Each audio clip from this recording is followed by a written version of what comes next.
Hi,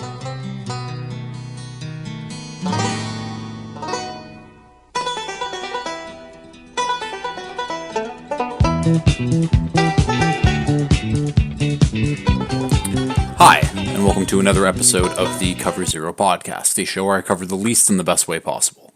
I'm your host, Jason Wells. Today is Wednesday, February 5th. Happy Super Bowl week, everybody. This isn't a Super Bowl episode, though. Could talk a little Super Bowl, but past Super Bowls anyways, but I'm saving everything for this coming Super Bowl on Friday's show. This one's going to be a little bit different. I'm going to be talking about my top 5 favorite Super Bowl moments, and then I'm going to be ranking all 32 quarterbacks across the league, 1 to 32. We'll put them in some tiers as well. Because honestly, doesn't matter what Jalen Hurts does on Sunday. If he wins, that does not change my perception of him, of where he is stacked amongst these other QBs. So yeah, ranking all the quarterbacks, talking about some of my favorite Super Bowl moments. But before we get into it, I don't talk basketball. I really haven't been following basketball a ton since, James Harden to me ruined basketball, but I won't get into that much. But Luka Doncic got traded. I know that you don't trade a guy in his prime, who's a 5-time All-NBA player at 25, just for, again, they got Anthony Davis, but this to me, and I can relate this back to football, but this felt like fleecing one of your buddies in fantasy football, where you're like, I don't know, man, Luke is out of shape. Is he really that? I don't know. He's playing a little overweight. He eats too much food. Is he really invested at the end of the day? Yeah, the Mavericks got absolutely fleeced. I felt like I kind of had to talk about that, but top 5 Super Bowl moments, ranking all these quarterbacks. Let's get into the episode here. And I guess we will just start off with my top 5 Super Bowl moments. And this isn't an all-time thing. This isn't even of this century thing. These are the moments from the Super Bowls that I remember watching, and since I've really become a fan of the NFL. So again, everything from those first 3 Patriots Super Bowls doesn't exist in my mind. The first Manning Super Bowl, that Ravens Super Bowl, the Bucs Super Bowl, all of those is just out the window.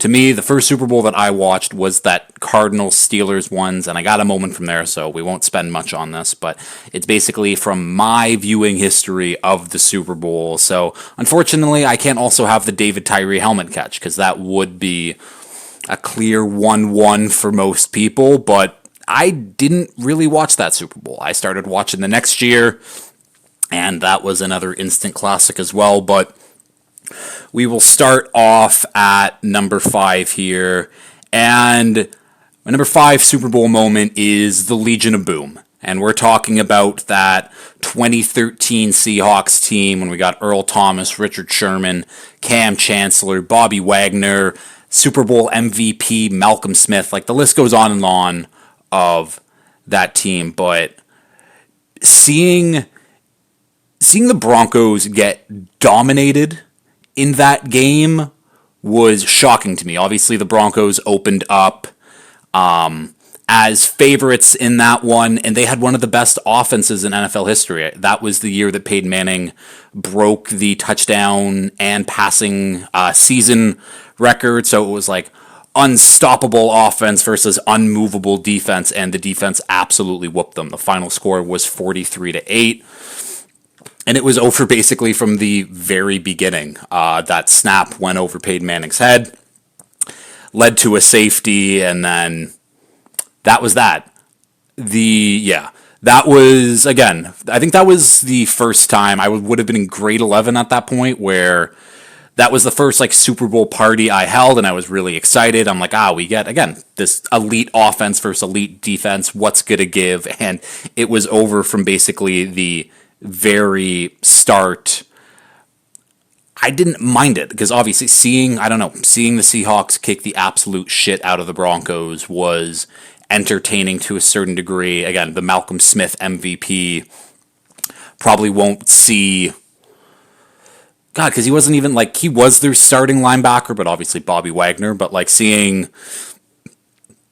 like a career journeyman guy win a Super Bowl MVP, I feel like that doesn't really happen. But yeah, the Legion of Boom in that Broncos Seahawks Super Bowl, that is my number 5 moment. At number 4, we have Matt Stafford and the Rams, but more specifically Matt Stafford. And obviously, he didn't even win Super Bowl, but Matt Stafford's whole narrative, his entire career was he can't get it done. He's a choker. It's just in it.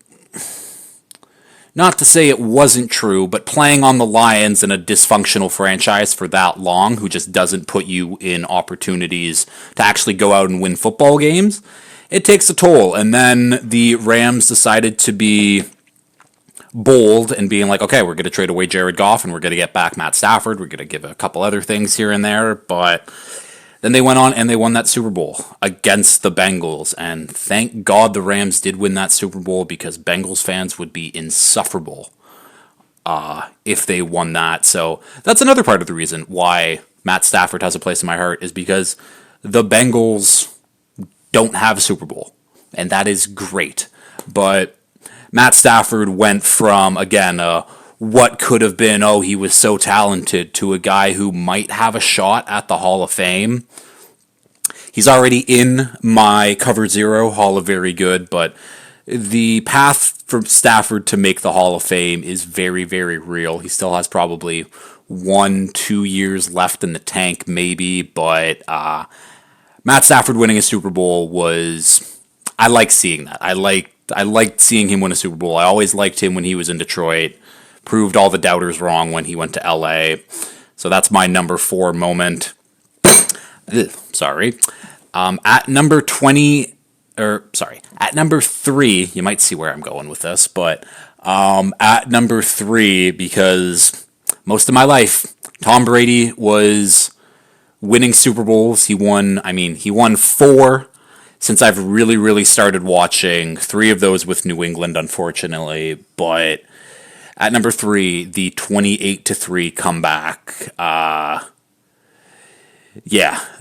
don't know how you can leave that off any list at this point. One of the best comebacks, not even just in NFL history, but in sports history in general. Yeah, does it suck that it was the Patriots and Tom Brady? Of course, but rewatching that Super Bowl last year and seeing just how the Patriots took over that game, but also the inverse on how the Falcons kind of threw away that game late, it was absolutely unbelievable. And we can talk about that Julian Edelman catch too, where he catches it like inches off the turf, guys all over him. Like, I don't know how he caught that ball. One of the most impressive catches in, again, NFL history, not just Super Bowl history, but 28-3 is one of the better things I saw. That's what really capped off Brady being the GOAT for me, is having that kind of comeback, and obviously the longevity and whatever. Tom Brady was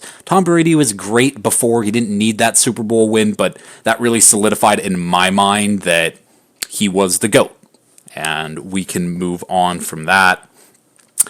At number 2, literally the anti-Tom Brady, we get Nick Foles, that Eagles Super Bowl back in 2018.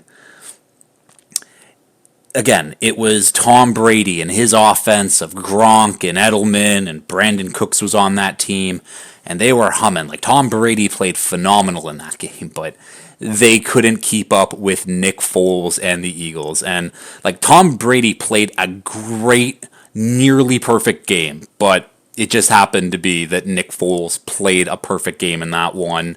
Nick Foles caught the pass that was thrown to him on the Philly special. Obviously, Tom Brady did not catch that pass, which weirdly, again, it wasn't the difference maker, but like, it kind of sort of was. But just that Nick Foles storyline in general, absolutely unbelievable. Carson Wentz having an MVP caliber season goes down with an injury. Nick Foles comes in, he's like, okay, he's playing okay, and then that playoff run is absolutely legendary. So shout out to Nick Foles for not only stealing a ring away from Tom Brady and the Patriots, but just out-dueling Tom Brady in that matchup in general. Yeah, Nick Foles will always be kind of like a folk hero legend in the NFL community just for that. And at number 1, my favorite Super Bowl moment since I've been a real diehard fan. It's the first Super Bowl that I really watched and like have actual memories of. It is that Steelers-Cardinals game. And again, there are so many moments like I could talk about. That game in general was awesome. Back and forth between Big Ben and Kurt Warner.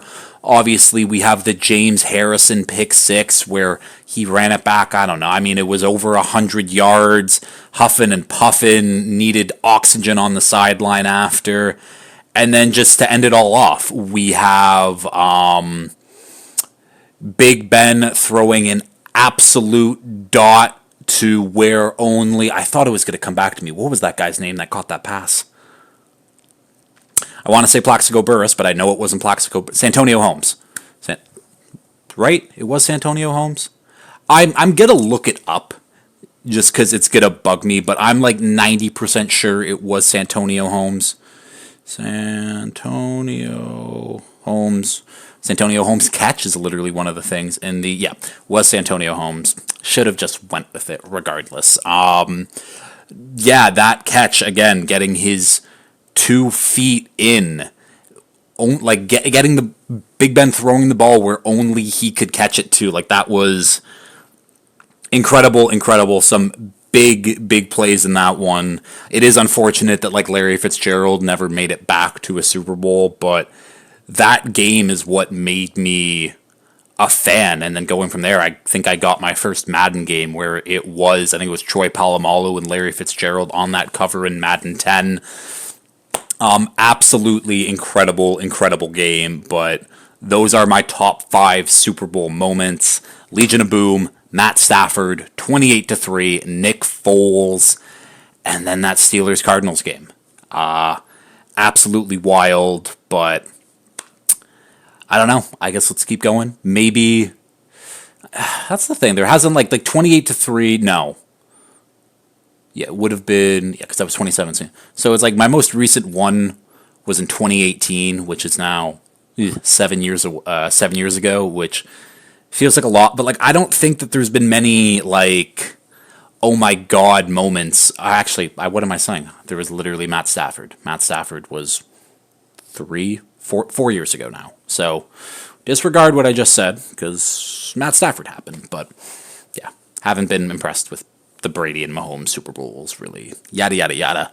We can move on. Let's talk about these quarterbacks here. So I have ranked 32 QBs in the league right now, and we will just start from the bottom.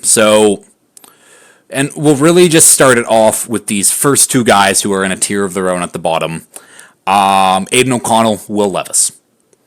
Young quarterbacks in the league who are just there at the moment. They know that they're placeholders, but we can't call them the journeyman vet QBs because they're both still on their rookie contract. So they're in a tier of their own of just meh, like is what it is. And then we have this next tier where it's from 30 to 24. A couple young guys sprinkled in there, but we'll get to it. So at 30, we have Derek Carr. I don't think I have to do much explaining on that. He's a very fine quarterback. Doesn't do anything that wows you, especially at this point. Puts his players in harm's way more than anything. I hope Chris Olave is going to have a good, productive career, but Derek Carr might have ruined that. Yeah, don't have much really to say. Derek Carr is just, again, he's my 30th ranked quarterback. Don't like him. At number 29, we have Russell Wilson, and I said some nice things about Russell Wilson over this season, but mainly is that he has a pretty deep ball. That's it. Russ doesn't do anything else that I like on the football field. Again, that's one more thing I like about him than Derek Carr, but Russ, he's just so okay. He can do that one thing really well, better than most people in the league. But other than that, he's a liability in almost every aspect of the position. He comes in at 29. And at 28, we have his teammate from this past season. It is Justin Fields. Now, people are probably being like, oh, well, the Steelers literally benched Fields for Russ. How could you put Fields above him? Mainly just because Fields is younger than him. And no, I don't think Fields has one element of his game like Russ's deep ball where I can be like, that's still a really good trait to have. You can talk about Fields' athleticism, but like to me, athleticism shouldn't be part of a reason why I think you're a better QB. Like obviously there are athletes and really, really good ones, but when you have athleticism but don't really have anything else part of your game, I don't care that you're an athlete behind there. But I still think Fields at this point can do more in an offense in general than Russ can.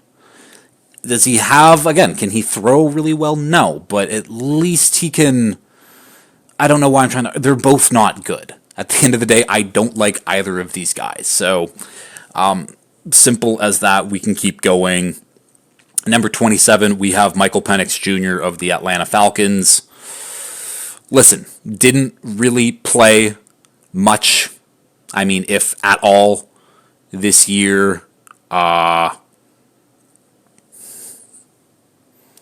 It's hard to rank him. In the games that he did play, he looked fine. I don't think he did anything that really wowed anyone. He just looked like an okay quarterback. So I'm putting him 27 for now. He can definitely move up, but for now, he does come in at 27.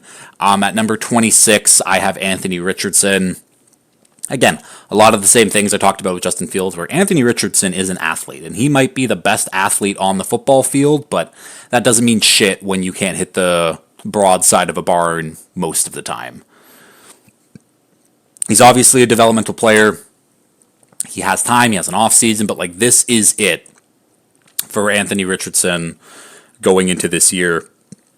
I'm interested to see if he does look a little better because we've had games from Anthony Richardson where like, holy shit, this offense can't be stopped. But the other 3/4 of the time, it's, wow, this is some of the worst QB play I've ever watched. So again, consistency is the key with him, but I still think he has enough upside for me to just like in general.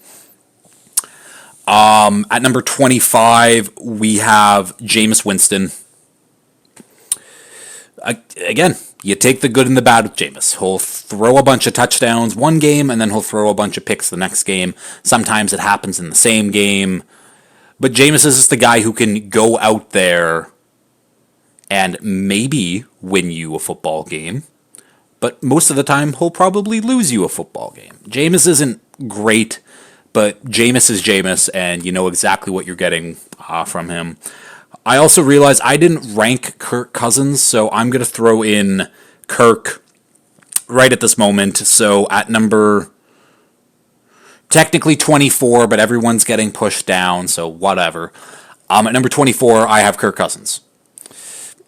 Maybe Penix should be above him, but again, that sample size from Penix wasn't great. And in a 4-game sample size from Kirk this season, Kirk looked better than Penix in his 4 games, but then you look at the rest of Kirk's season, was not good. I think Kirk is done.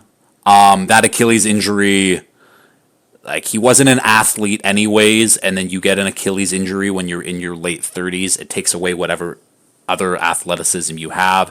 His arm doesn't look good, so this is more of a spot for me, and I'm giving Kirk a little bit of grace just because we have a decade plus of tape on Kirk Cousins of him being a good above average QB in this league, and last year was the first like, oh, what are we doing with Kirk? But at 24, I'll give him a little bit of grace here to maybe he can go back to being average, maybe. At 23, we have Aaron Rodgers.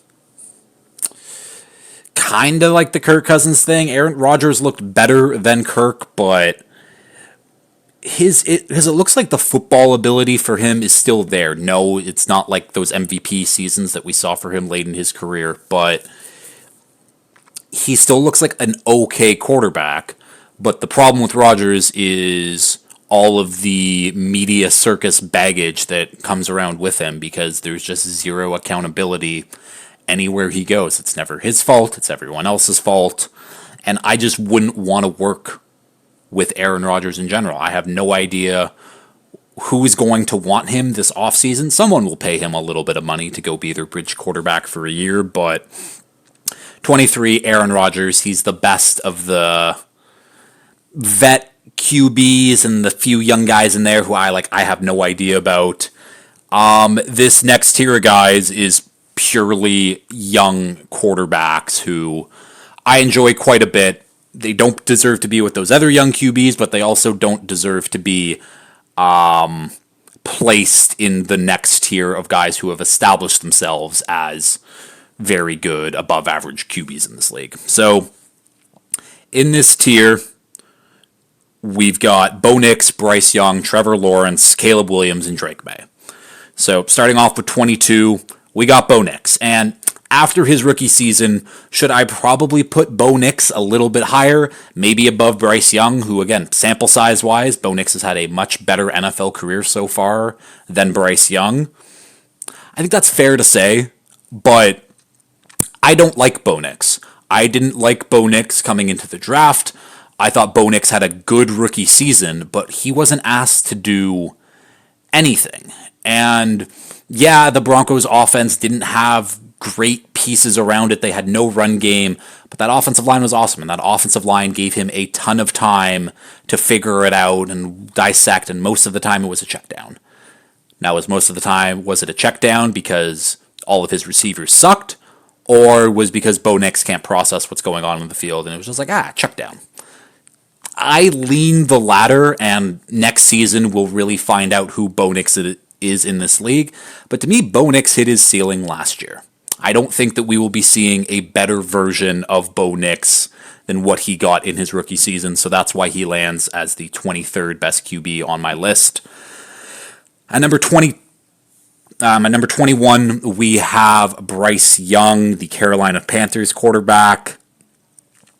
The night and day comparison of where Bryce Young was in his career, and I mean, I've said it this entire season, where Bryce Young went from being one of the biggest busts in NFL history, on par with Jamarcus Russell, and his numbers were absolutely garbage, to the second half of this season when he came back in after being benched. It was like, this is the Alabama Bryce Young. This is the guy who was like, okay, we have something here. He was scrambling, he was making big-time throws, and again, without great options at receiver. Did he have a good run game? Yes. Did he have a good offensive line? Yes. But again, in back-to-back seasons, Adam Thielen was his best weapon. That needs to change coming into this year, but I saw enough of Bryce Young in that second half to be like, I like the direction he's going, and I liked how he played in that second half more than Bo Nix his entire rookie year. So go argue amongst yourself, but Bryce Young comes in at number 21. At number 20, we have Trevor Lawrence. I realize that I'm going to be doing this wrong. How am I? Because I can't. Sorry, I just realized I had a thing because I added Kirk Cousins in, and I was like, oh, Kirk Cousins, number 25 or whatever. But now I keep going. No, I've been doing this wrong. Okay, so Nick's 23, Bryce 22, Lawrence 21. I don't know why I did it. Whatever. Doesn't matter. Let's get back into it. Okay, Trevor Lawrence, number 21. The prince who was promised, the next generational QB.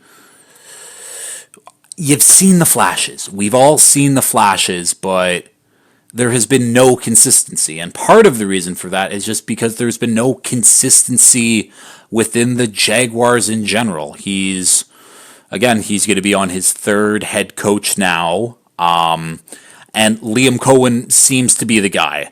Did the Jags give him a shit ton of money to basically be like, we're trying to fix our mistakes, go fix it, Liam Cohen? Yeah. But if there's no like significant jump in consistency on what Lawrence is doing next year, that contract might be one of the worst ones in the league. Not one of the worst ones all time, because we've seen some bad ones, but Lawrence is about to go into his 5th-year option on his rookie deal. And then after that, he still has 5 more years under contract because they gave him that massive extension. If Lawrence doesn't show like massive improvements to me, and I'm talking about like not even like, oh, good, consistent, like if Lawrence isn't a top 15 QB by the end of next season, it's just an absolute failure of the organization. And again, it might just be a failure on Lawrence's part himself for not being the guy, but he's got no excuses next year going into year 5 to not take significant steps. But the reason he's 21 is because since that 2022 season and that playoff run where they came back against the Chargers, there has been nothing good to talk about with Trevor Lawrence. So until we see that second half of the 2022 stretch again over an entire season, Lawrence isn't one of my top 20 QBs at this moment. At number 20, I have Caleb Williams, and a lot of people say like, oh, Caleb Williams over Trevor Lawrence, that's crazy. Again, I saw a lot of good in what Caleb Williams did this year, where he looked about as consistent as Trevor Lawrence has for his first 4 years in the NFL. Caleb Williams also dealt with 3 different offense coordinators in his very first year. That's tough. And obviously the expectations were sky high for him going into the year, but Caleb Williams, to me, he still has the stuff. I'm very excited to see what Ben Johnson can do with him.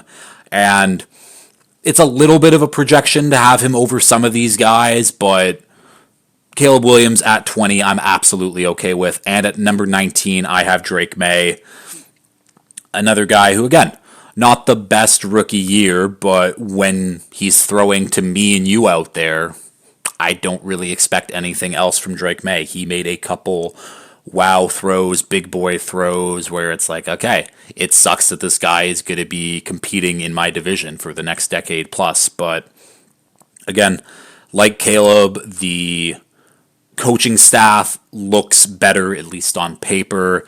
No offseason moves have been made yet, but the Patriots have the most money. They got pick number 4.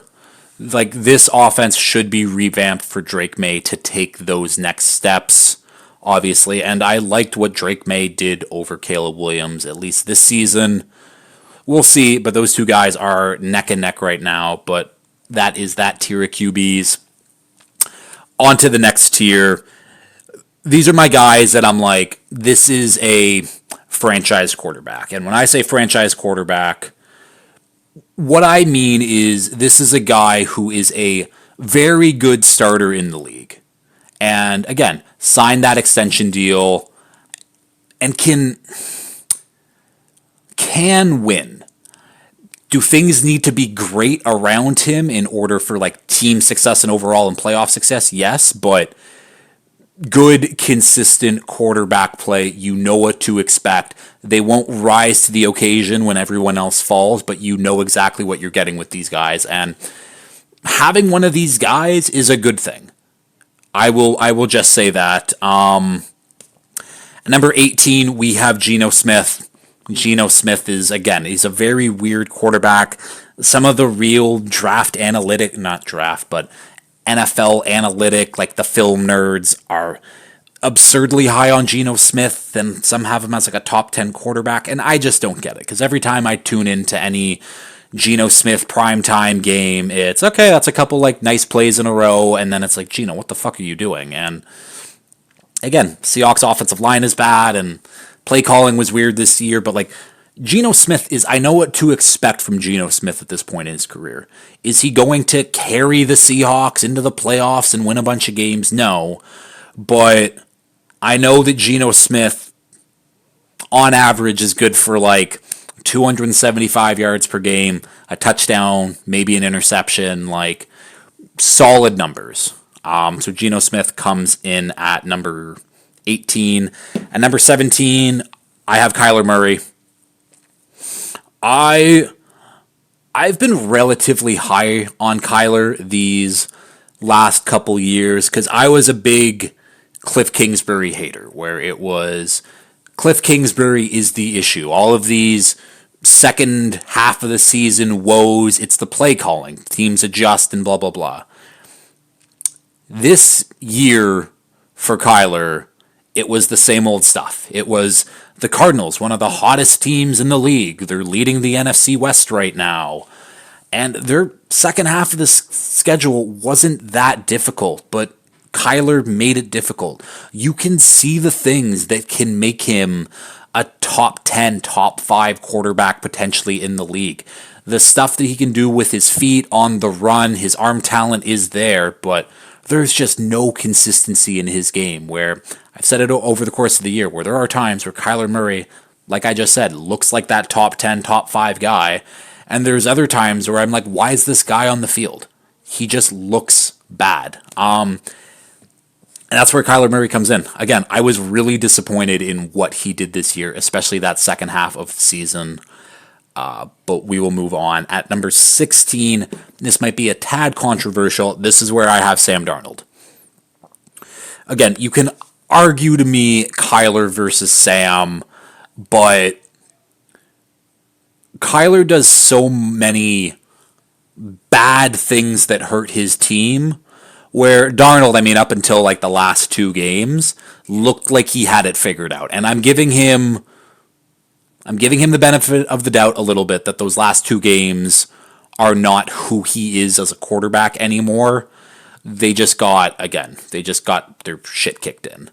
But I think that Sam Darnold is a more consistent QB than Kyler Murray, where if I can get someone who plays like in that 7 to 15 range of QBs most of the time, compared to a guy like Kyler who, yeah, he can play like a top 5 guy, but he can also play like a bottom 10 guy in the league. Like, I take the consistency over the highs and lows and not knowing what you're going to get from your quarterback this week. So that's why I have Darnold ranked at 16. At number 15, we have Brock Purdy. I like Brock Purdy. The story is great, Mr. Irrelevant. He has had a great couple years since getting into the league, but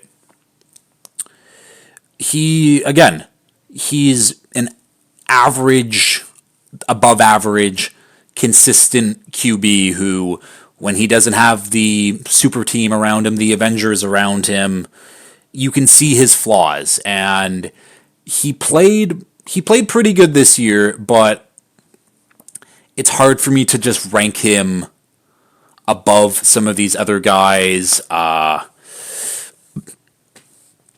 think I could honestly make a case for him to be ranked over Jalen Hurts. I'm not going to do that, though. But, yeah, I don't know. Brock Purdy's good. Like, I like Brock Purdy. I don't know if he should be getting paid $60 million a year from the Niners or whoever wants to pay him, but he's good. I think there were a lot of moments where the Niners in general and he didn't step up, where, again, I think it was more of a team issue than a Brock Purdy issue, but Brock Purdy, good, solid QB. We can move on. At number 14, we have Jalen Hurts. And yes, I said at the top of this, where doesn't matter if on Sunday, if Jalen Hurts wins a Super Bowl, wins Super Bowl MVP, this doesn't change my rankings from him. Jalen Hurts has played on one of the best rosters in the NFL for, a few years at this point. Again, we talk about that offensive line. We talk about that running game, and now they have Saquon Barkley. Like, that running game has always been one of the better rushing teams in the league. And now they had Saquon Barkley, and they're just the best rushing team in the league. They got the receivers. They got the guys on defense. Howie Roseman has been very good on restocking the guys coming back. And, like, they lose Jason Kelce. Don't worry. They got Cam Jurgens coming in to play that center role, and he has played pretty damn well. Again, rebuilding that secondary on the fly with Quinyon Mitchell, Reed Blankenship, bringing back Chauncey Gardner-Johnson, Cooper DeJean. Completely different from where they were 3 years ago in the Super Bowl. 2 years ago technically 2 years ago in the Super Bowl. Either way, Jalen Hurts is good. But when you have that stacked of a team and that stacked of a roster around you, I expect much, much better things. And I don't think that that's unfair for me to say that Jalen Hurts should be better with the quality of guys around him on this team. And again, he's been fine. He's been a good quarterback, but I'll be interested when, okay, they got to make some decisions on paying some of these young guys. And again, if Howie Roseman can't constantly restock the cupboard and have guys in waiting who come in and play well, like how Jalen Hurts would do. Again, I think he's a fine, good quarterback, but I don't care what he does on Sunday. I truly don't, because his team is that fucking good, and I just don't think that he is a top 10 guy. Again, he's got years to prove that he can be a top 10 guy, but I need to see way more from him with, I talked about Brock Purdy in the Avengers. I don't even know. If Brock Purdy has the Avengers, Jalen Hurts, I guess, has the Justice League, because, Superman could kill everyone in the Avengers because he's just essentially a god.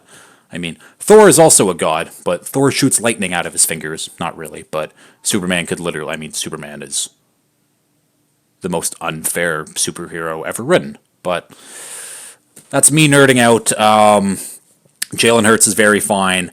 At number 13, I have Tua Tagovailoa. Tua's a very good quarterback. Like these guys who we've been talking about, he has not hit the highs that we all want to see as fans across the league. Again, all of these guys, except for Geno Smith, are still, and I guess technically Sam Darnold, are still very early into their careers, not even halfway through. So lots of time for things to change. And I still believe that Tua can be a guy to get to a Super Bowl, but not without the right team around him. And right now the Dolphins have failed him to a certain extent. Obviously, those first 2 years with Brian Flores, that was just an absolute failure on offense in general. They get Mike McDaniel, and then philosophically, it just doesn't work. Yeah, the speed and all the 4-3, 4-2 guys, stacking those guys on the roster, that's nice in theory, but NFL play is won in the trenches, and that's just something that Miami doesn't have, is good play in the trenches. And last year, Tua was an MVP candidate, and then injury after injury after injury late in the season absolutely, again, just derailed the season. This year he gets hurt again. I still think Tua's a really good player, but I think 13 is fair. Again, if you want to put him behind guys like Jalen Hurts and Brock Purdy, maybe, no. I would argue you with Kyler. I wouldn't really put up a fight against the other guys, but it is what it is. I think Tua is great. As a Dolphins fan, I'm a little biased, but I do think that Tua is great. He has his moments. We just need to see more of those big moments, basically from all of these guys in this tier. Next guy up in at number 12, it is Jordan Love, the Green Bay Packers QB. Talking about that 2023 season, the second half of his 2023 season was elite level football. Everyone playing their part. Jordan Love playing his role perfectly. A couple really good playoff games. And then this year, all of their wide receiver 2s and 3s that they had across and they were all so hyped about, and they didn't make any changes in the offseason, they all regressed, or they all just kind of stayed at their level, and no one progressed and rose up. And you saw Jordan Love have still a good, productive year, but it wasn't the continuation of that second half of 23. But we know that guy is still in there, where To me, if the Packers can get a true number one receiver somehow, I would think that Jordan Love would put himself into the top 10 QB conversation in my mind, but again, we just have to see it. I think this is kind of like, this is what these tier of quarterbacks are. It's like, we got to see it. We got to see it when you're away from your Super Bowl or your like super team, or just we got to see more of these moments where, oh my God, you've wowed and you've flashed. But again, it's the consistency and having that just become who you are as a player, not the ups and downs and whatever. I think Jordan Love, again, can push himself into the next tier, but he needs a little bit of help. He can't have 5 number 2, number 3 wide receivers on his team. There needs to be a bona fide, that's the guy, that's my first read 80% of the time. Again, Jaden Reed, Romeo Doubs, Christian Watson, Dontavian Wicks, Tucker Kraft, like those are all really nice players, but none of them are the guy on this team, and none of them will be the guy. I think that was just kind of the Packers' plan for this season, was hoping one of these guys would step up and be the true alpha, and none of them really did for their own reasons or whatever, but Packers need to find a true number one to help out Jordan Love. Number 11, we have Dak Prescott. Again, this is like who this tier is made for, essentially, is guys like Dak. Dak, who has put up the flashy passing numbers, the really nice like box score stats, stuffing up the stat sheet, but like at the end of the day, you know you're Dak Prescott, you know you're on the Cowboys, and maybe this is just more of a Cowboys thing in general, where Dak's not going to do it because of who's around him and the ownership in general, but Dak's a really good quarterback in this league. Dak is a franchise QB.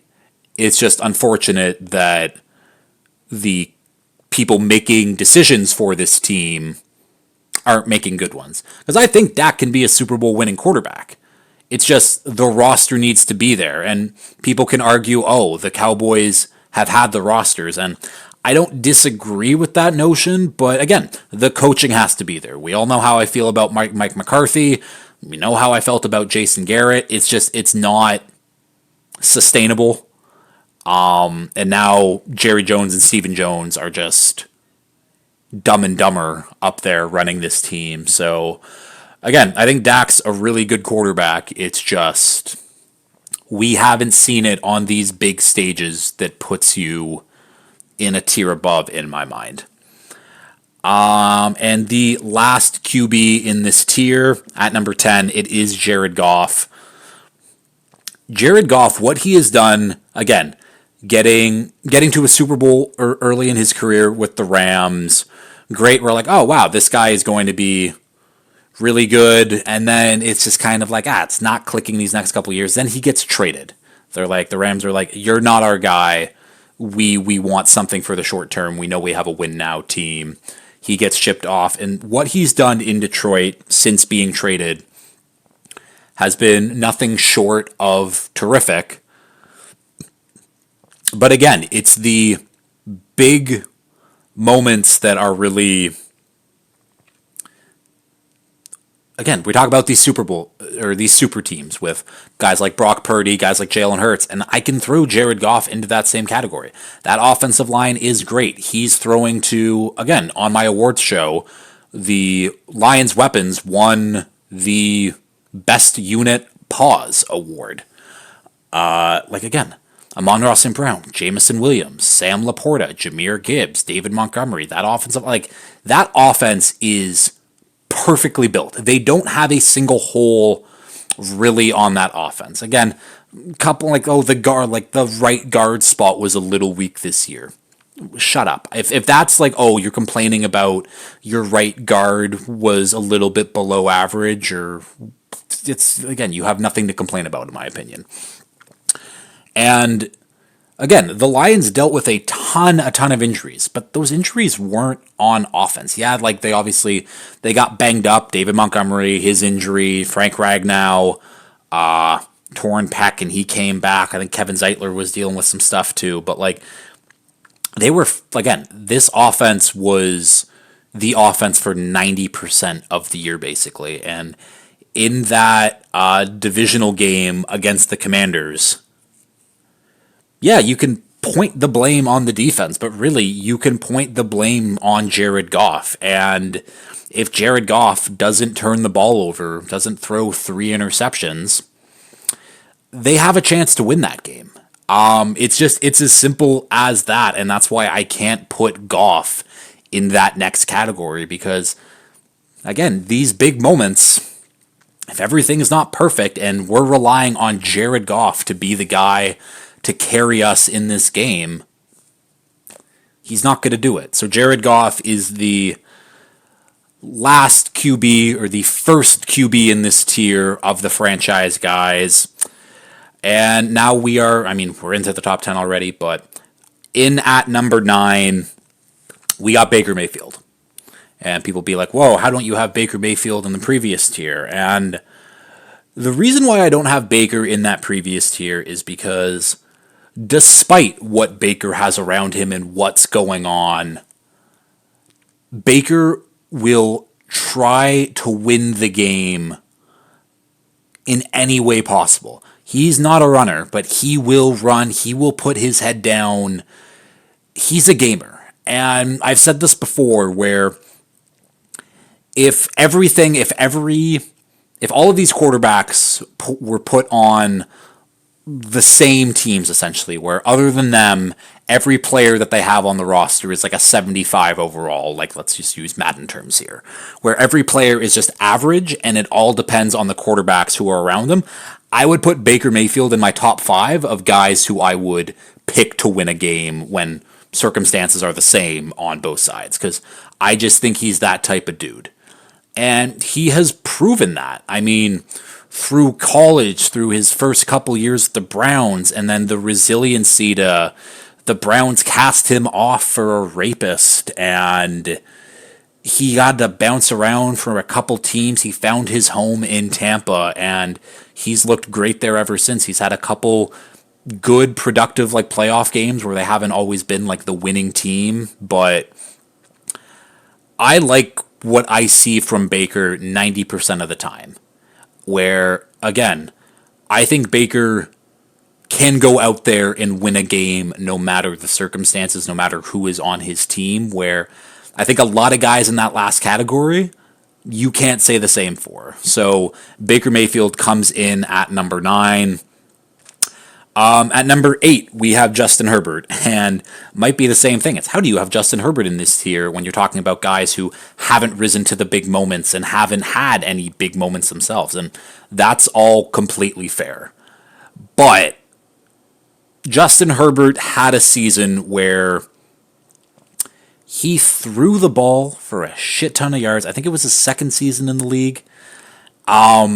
Threw for 40 touchdowns, and it's like, you don't do those things without being a really good quarterback. And Justin Herbert's still young, and while I think he deserves to be in that other, that franchise QB tier with all those other guys, his talent is much better and much higher than all of those other guys too, where if Herbert can put it together, again, the opportunities where he has had a chance to, a playoff game, big moment, my time to shine, he has faltered.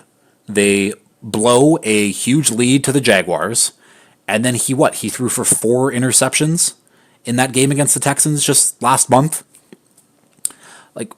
You got to see it. And the Texans game, that roster, this Chargers roster in general this year was overachieving, but the talent is there for Justin Herbert. And I think that's all I have to say is the talent is there. The bigger moments will come at some point, but let's work on this roster just a little bit. But I have faith that Justin Herbert can stay in this tier. I really wanted to bump him down just a little bit, but he does some crazy things. He's more of a he was more of a game manager this last season, but he does some, again, the talent is there. Everything else needs to come, but the talent that he has is there. So this is more just giving him the benefit of the doubt at this point. Moving on, at number 7, we have CJ Stroud. After a very, very good rookie season, it was very shaky, very up and down, where I was like, I don't even know if I'm going to have CJ Stroud listed in my top 10. Maybe he does deserve to be, and all of these early rankings were a little premature. And then the playoffs came around, where CJ Stroud looked like a damn good quarterback despite all of the issues that they had on that offense and that offensive line. Stroud came through, and I think that that last month of CJ Stroud playing football is really what changed my opinion on him for going into next year, where, again, I could have put Stroud with the Goffs, with the Purdys and the Tuas, and that would have been fine, but I think CJ Stroud has more of that gamer mentality in him where he knows he will put his body on the line. I mean, when he started running the football, I was blown away. CJ Stroud does not run the football. He should run it more. It's something, again, like Justin Herbert. They're both athletes. Use your athleticism just a tad more. I'm not saying to do designed runs and run 8 times a game, but do it more. Simple as that. CJ Stroud, again, someone who impressed me a lot last season. Ups and downs this year, but I'm expecting a bigger bounce back for the Texans going into the 2025 season. At number 6, we have Jaden Daniels, and I wanted to do the thing where it's okay, I can't have a guy in my top 10. And this was going to kind of be my CJ Stroud rule, where I can't have a guy in my top 10 based off one season alone. And then CJ Stroud changed my mind, where I'm okay, no, he's still a top 10 guy. And on the other side, Jaden Daniels, he was unbelievable this year. The rushing, the passing, and we want to talk about guys who really didn't have a ton around them. It was Jaden Daniels, it was Terry McLaurin, and it was just a bunch of mishmash guys around him who, yeah, they all played their part to a certain extent, but the sky's the limit for how good this Commanders offense could be next year if they get a couple more pieces for him to work with. But Jaden Daniels to me is the closest next QB to being in that top tier with the elites like Lamar and Burrow and Mahomes and Allen. He's the next closest QB. He's not technically in my rankings because Stafford is number 5 just because I give Stafford, again, that whole career of whatever. But Jaden Daniels is, because I don't, again, Stafford won't get into that elite category again, where Jaden Daniels can. So while I think Matt Stafford's a better quarterback at the moment, Jaden Daniels is the closest next quarterback to elite in my opinion. Again, his rookie season was great. I would love to see them get another weapon that isn't Terry McLaurin out there, but Terry McLaurin is great. I'd love to see them get a better running back than Brian Robinson, because while Brian Robinson did fine, he's not great. Again, equivalent of a Najee Harris to me, where a guy who, his numbers look pretty good, but that's just because he gets all the carries and he can't really do anything. So, Jaden Daniels, sky's the limit on his ceiling. Can't wait to see what he does next year. It was so much fun to watch. And then, at number 5, I already spoiled it a little bit. It is Matt Stafford. Matt Stafford deserves to be here because when was he drafted? Stafford was drafted in 2008. So after 17 years of playing in the league, Matt Stafford is still one of the best QBs in the league. Again, I give him the longevity thing. Yeah, could you make a bunch of other cases for other guys to be above him? Sure. But I would argue that Matt Stafford in just a one-game basis, again, if you put everything neutral, just the quarterbacks are the lone difference maker, Matt Stafford, you would want Matt Stafford over a guy like Herbert, over a guy like Goff, over a guy like Dak, just because who he is and what he's done. Yeah, don't get many years left of him, but he is still very, very good. You saw it in that playoff game against the Eagles, too. He was making some big-time throws still. His arm talent is still there. It's fading a little bit, but Matt Stafford, my number 5 QB. And now we're into the top 4. These are the elite QBs in the NFL right now. And it's been these 4 for quite some time now. So at number 4, we got Joe Burrow. Again, my hot take going into the year was Joe Burrow being bumped into these other group of QBs with the Herberts, with the Strouds, with the Goffs potentially. But yet, that would have been that would have been sweet victory. But then, no, Joe Burrow has the best quarterback statistical season this year, and it's hard to argue with him why he can't be in this tier. Obviously, throwing to guys like Jamar Chase and T. Higgins, it helps a shit ton, but Joe Burrow is that dude. He has been that dude since that 2020 season in LSU, and he's continued to be that guy. Joe Burrow is great. Do I think I can make an argument that the next 3 guys are still a tier above him? I do, but I'm not going to put Joe Burrow in his own separate tier by himself because that seems dumb. At number 3, we do have Lamar Jackson.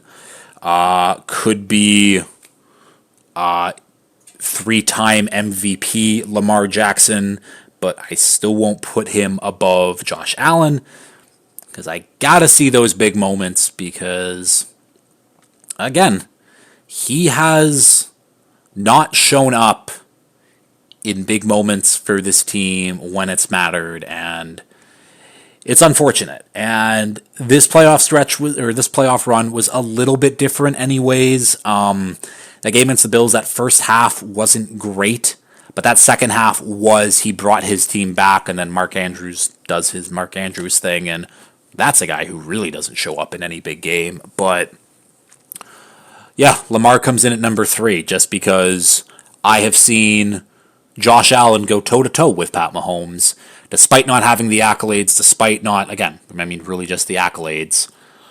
I've seen Josh Allen do. It's going to be dumb of me to say where it's I've seen Josh Allen do something that Lamar Jackson hasn't been able to, where Josh Allen has still lost all of these playoff games to Pat Mahomes. It's just Josh Allen has played much better games and has not been the reason why his team loses. So, with all that to say, Josh Allen is my number 2 quarterback. Yeah, doesn't have the awards, but again, when it matters, you can count on Josh Allen to get the job done, whether it's throwing the ball, running the ball. He will put his body on the line to ensure a victory. And again, the boogeyman of the Chiefs is tough for basically everyone in the AFC to overcome at this point. But Josh Allen's been the closest one, I guess, to doing it. And you can say, the Bengals beat them. And I guess so. That was also a while ago. And the Bengals have missed the playoffs for the last 2 years. But whatever. Josh Allen is awesome. I think he should win MVP this year too. But that's just it is what it is. So at number 2, Josh Allen. And of course, at number 1, we have Patrick Mahomes. Patrick Mahomes did not have the best statistical year of his career. People would say he didn't even have a top 10 quarterback year, which might be a little crazy. But at the end of the day, his team went 15-2 with playing the backups in Week 18, so really could have been 16-1. And they're in the Super Bowl again. So, yeah. Pat Mahomes, who's already a 2-time MVP, 3-time Super Bowl champion, 3-time Super Bowl MVP. He might put a 4th Super Bowl and a 4th Super Bowl MVP under his belt. There's nothing that any QB can do to really get put on his level at this point, other than beating him. And that doesn't include Jalen Hurts. because realistically, if the Eagles do win that Super Bowl, it'll because Saquon Barkley MVP, not